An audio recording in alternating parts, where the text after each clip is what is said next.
মিরসরাই উপজেলায় নাবিকদের অংশগ্রহণে অনুষ্ঠিত হয়েছে ঈদ পুনর্মিলনী অনুষ্ঠান। মিরসরাই নাবিক কল্যাণ সমবায় সমিতি লিমিটেডের উদ্যোগে মিঠাছড়া আজিজ কনভেনশন হলে এই অনুষ্ঠানের আয়োজন করা হয়।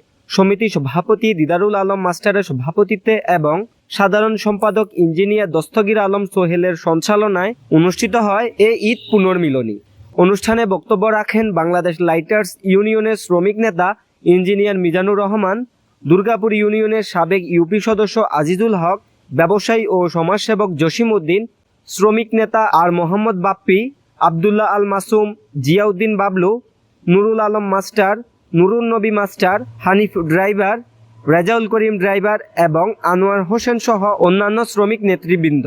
অনুষ্ঠানে উপজেলার বিভিন্ন এলাকা থেকে আগত নাবিকরা অংশগ্রহণ করেন এবং ঈদের আনন্দ ভাগাভাগি করেন। নাবিকদের এই মিলন মেলা ভবিষ্যতেও সংগঠনের কার্যক্রমকে আরও গতিশীল করবে বলে আশাবাদ ব্যক্ত করেন সংশ্লিষ্টরা।